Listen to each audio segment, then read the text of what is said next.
गोष्ठी के अंतिम चरण में अ, रचना पाठ शुरू करने से पहले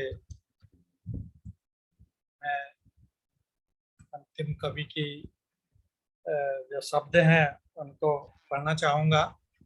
डॉक्टर श्री राम ठाकुर दादा के अनुसार व्यंग निश्चित दृष्टि से पूर्ण जीवन की विसंगतियों, सामाजिक कुरीतियों और व्यवस्था जन्य विद्रूपताओं पर प्रहार करने वाला शस्त्र है और जिसके द्वारा सहृदय के मन में आक्रोश, क्षोभ, पीड़ा अथवा सहानुभूति पैदा होती है, ऐसा उन्होंने लिखा है हास्य और व्यंग के लिए। और इन्हीं शब्दों के साथ मैं शीला वर्मा जी से निवेदन करता हूं कि वो अपनी रचना हमें सुनाए। स्वागत है आपका शीला वर्मा जी। जी जी सर। तो क्या आज हास्य पे ही है सर? आज हास्य पर विषय रखा गया है, हास्य व्यंग पर। जी जी जी। वैसे जो मर्जी हो सुनाइए। अच्छा व्यंग पर रखा गया है जी। अच्छा, हास्य व्यंग है। तो व्यंग तो हम नहीं अभी ढूंढ पाए हैं, लेकिन हास्य फिलहाल जो है हमारे सामने है एक रचना। स्वागत। बढ़िया और कुछ मतलब ट्राई किए थे जी जी। गाने के रूप में इसको। जी। और एक मंजुल जी ने दिया था, एक उन्वान दिया था चाहत। अच्छा। तो उसी पे हमने जो है मतलब उसको हास्य में कन्वर्ट कर दिया एक तरह से। मतलब एक उग्र प्रेमी जो है, एक सिलसिला आशिक क्या कहता है कि अच्छा। अपनी चाहत की चर्चा हम तो सुबह शाम करेंगे, वाह। अपनी चाहत की चर्चा हम तो सुबह शाम करेंगे, दिल फेक आशिकों में अपना नाम करेंगे। क्या बात। वाह। तुम न अगर मिली मेरी जान तो कत्ले आम करेंगे, दिल फेक आशिकों में अपना नाम करेंगे। तुमसे है ये मोहब्बत, तुमसे ही है मोहब्बत, कुछ लोग जानते हैं, वाह। सारे शहर में एफएम पे ऐलान करेंगे। क्या बात है। बहुत सुंदर, बहुत सुंदर। अपने चाहत की चर्चा हम तो सुबह शाम करेंगे। और अगली लाइन है, किसी की ना बन सको इस जहान में, तुमको हम इतना बदनाम करेंगे, अरे दिल फेक आशिकों में अपना नाम करेंगे। क्या बात।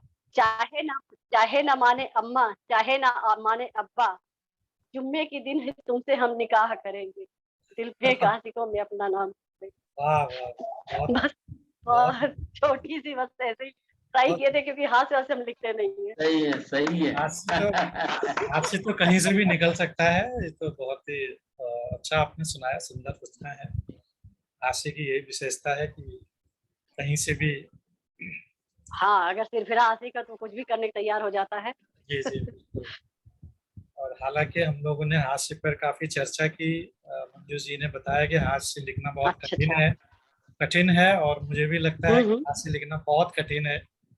हाँ, जो नहीं लिखते हैं उनके लिए बहुत कठिन है, जो बहुत, लिखते हैं वो बात बात में निकाल देते हैं हाथ से। हाँ, उनके हर बात में हास्य हो जाता है।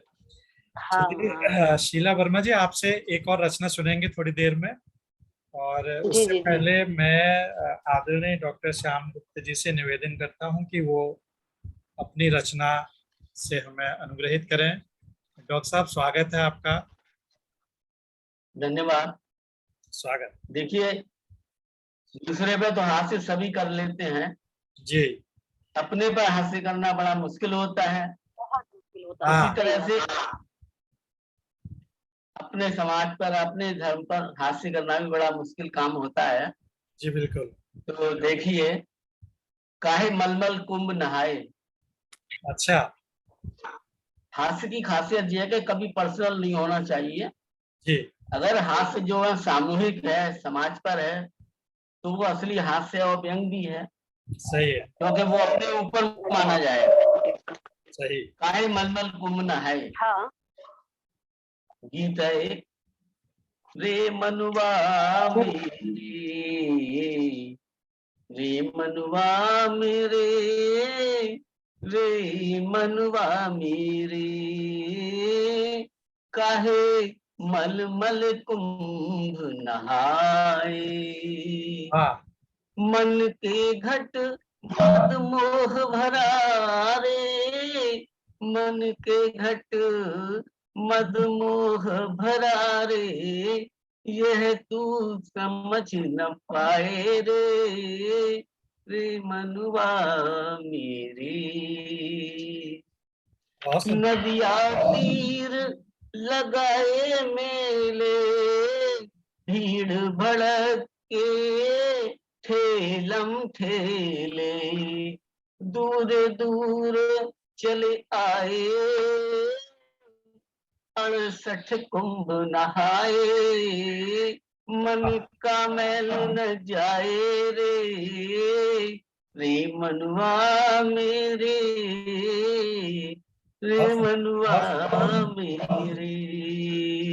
तो क्या होता है कुंभ में कि कोई गाड़ी चढ़ कर आए, हाथी रथ पालकी सजाए, बाबू अफसर शासक नेता अपने अपने कर्म सजाए, सब अपना अपना तालमेल ढूंढ लेते हैं।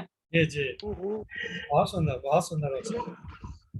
गुरु पाछे बहु चेले आए, सेठ सेठानी जी भर नहाए, वाह, मल मल नहाए रे कैसा कुंभ नहाना रे मनुआ, जो मन मैल न जाए रे, वाह, वाह, वाह, बहुत सुंदर बात, मनुआ बहुत गंभीर बात, मेरी। बहुत गंभीर बात। आगे है गुरु स्वामी सुचि संत समाजा, विविध ज्ञान बहु पंथ विराजा, वाह, बहुमत बहुर तत्व गुण राजा, योग कर्म भक्ति सुचि साजा, काहे न ज्ञान कुंभ तू नहाए, काहे न मन के भरम मिटाए, जो मन मैल मिटाए रे,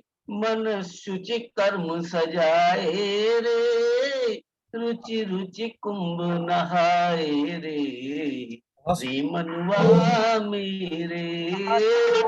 कैसा कुंभ नहाना रे मनवा, जो मन मैल न जाए रे, वाह, जिनका भरम न जाए रे, रे मनुआ मेरे, बहुत सुंदर रचना, रे मनुआ मेरे। बहुत सुंदर, बहुत सुंदर, बहुत सुंदर। कैसा कुंभ नहाए जो मनवा मैल न जाए, मन का मैल न जाए। वाह, बहुत सुंदर गंभीर बात कही आपने और बड़ी सार्थक बात कही। और वाकई यही जो है काव्य का सार्थक, वही का सार्थक कह सकते हैं जिसमें काव्य में कुछ न कुछ संदेश हो। और बहुत सुंदर बात आपने कही और बहुत बहुत धन्यवाद डॉक्टर साहब। और अब मैं शीला वर्मा जी से पुनः निवेदन करता हूं कि वो एक और रचना अपनी सुनाए। शीला जी, स्वागत है आपका। जी जी सर। अब तो सर हम सोच रहे कि उस तरह की ना सुना कुछ रचना, क्योंकि मेरे पास उस तरह की रचना है नहीं, हास्य वाली तो बिल्कुल नहीं रहती है। ठीक है, जो नहीं है आपके दूसरी पास। जो है वो सुना दीजिए। हाँ, क्योंकि इस तरह की रचनाओं को बहुत कम, हम लिखते ही बहुत कम हैं।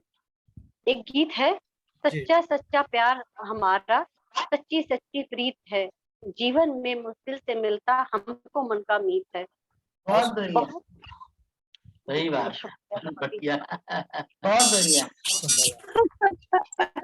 बहुत तीर्थ उपवास कर लिए, बहुत तीर्थ उपवास कर लिए, बिन कोई सहारे हम जी लिए, फीके मुझको लगते हैं दुनिया के सब संगीत हैं, जीवन में मुश्किल से मिलता हमको मन का मीत है, धर्म कर्म की विधि ना जानू, एक पिया तुझको पहचानू, लागी लगन बस मेरी तुझ में, मैं भूली अपना अतीत, जीवन में मुश्किल से मिलता सबको मन का मीत, यादों के बादल घिर घिर आते, सुबह शाम नित जल बरसाते।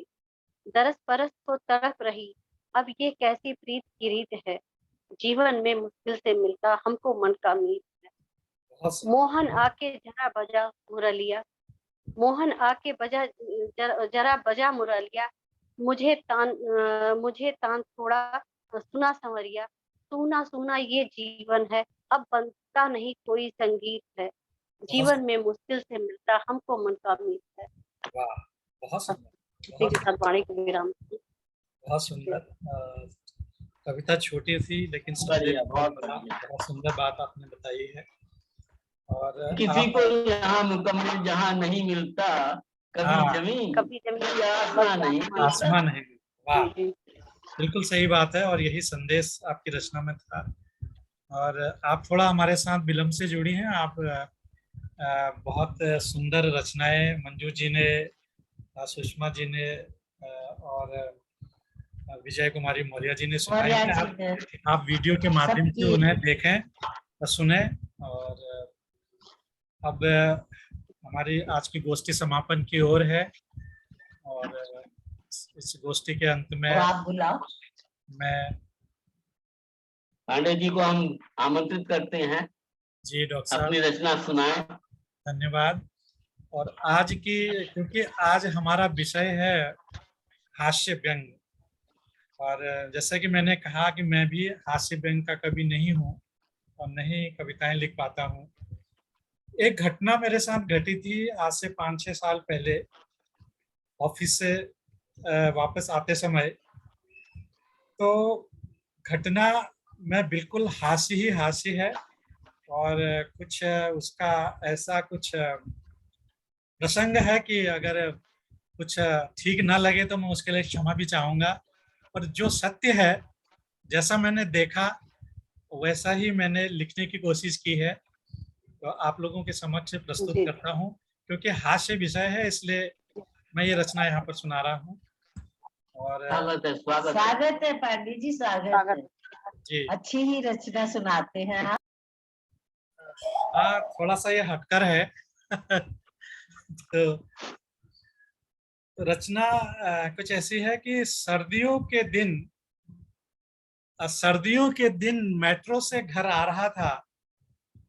सर्दियों के दिन मेट्रो से घर आ रहा था, और बाहर तो सर्दी थी, अंदर एसी का आनंद आ रहा था।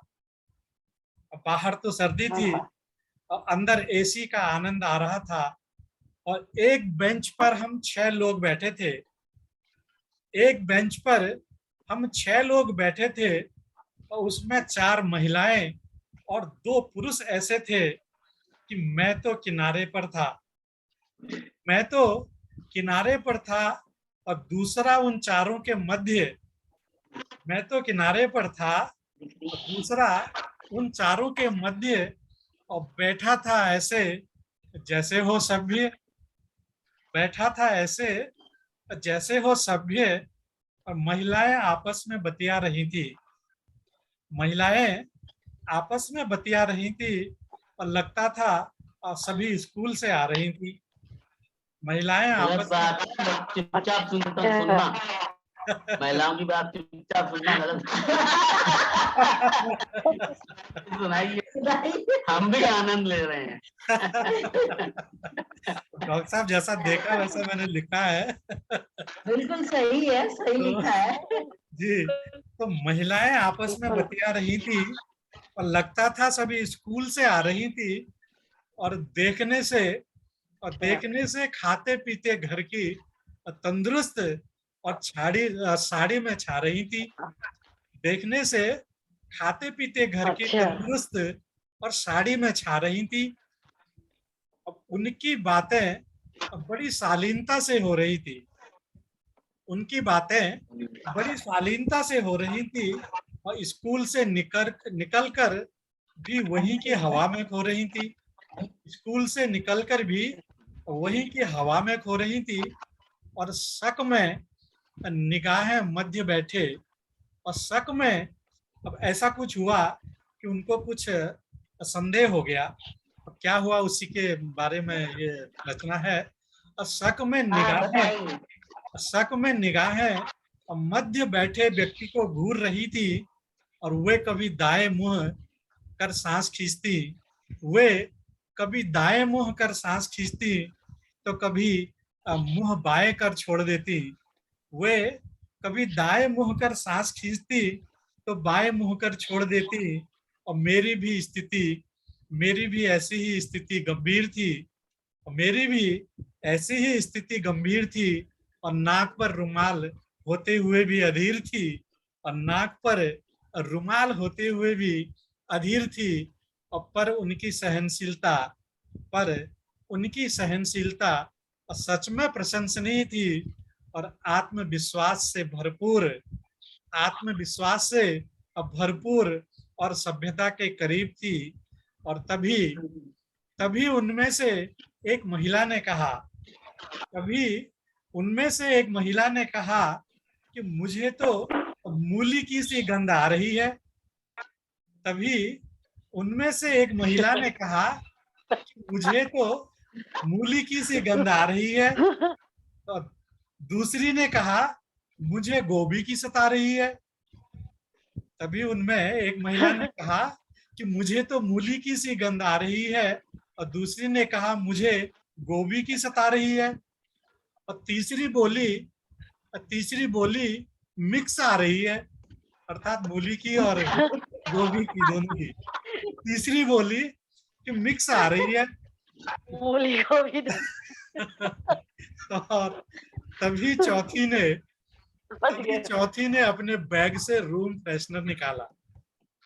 तभी चौथी ने अपने बैग से रूम फ्रेशनर निकाला और चारों ओर स्प्रे करते हुए बोला कि न मूली, न गोभी और न मिक्सी, न मूली, न गोभी और न मिक्स, और ये तो सुगंधित हवा का है इत्र, ये तो सुगंधित हवा का है इत्र, और सच में हवा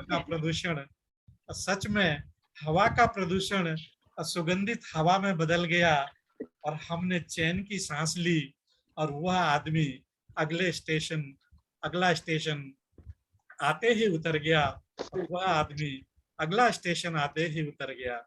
बहुत बहुत धन्यवाद। पांडे जी आज सुन भी नहीं है।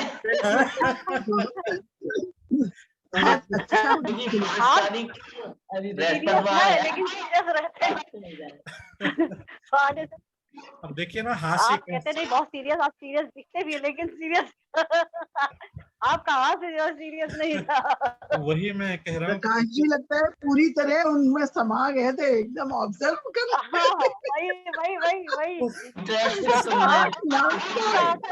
वही तगड़ा हुआ उसका। समा क्या गए थे आप हालत समझ सकते हैं उस टाइम कैसी रही होगी। और सबसे अच्छी बात ये है कि मुंह से कोई नहीं बोल रहा है क्या हुआ है, मुंह से कोई भी नहीं बोल रहा है, असली बात कोई नहीं बोल रहा है, सब अपना एक्सप्लेन कर रहे हैं, और सब हालात से समझौता कर रहे थे। और उसी बीच में उन महिलाओं ने ये जो शब्द बोले, और वही कविता का आकर्षण बन गया। और बहुत बढ़िया, बहुत अच्छी पांडे जी, बहुत बढ़िया। समझने वाले समझ गए, ना समझे वो अनाड़ी है। और इसी के साथ हमारे जो है ना वो कर दें, घोषणा कर दें, मंजू जी 5 तारीख को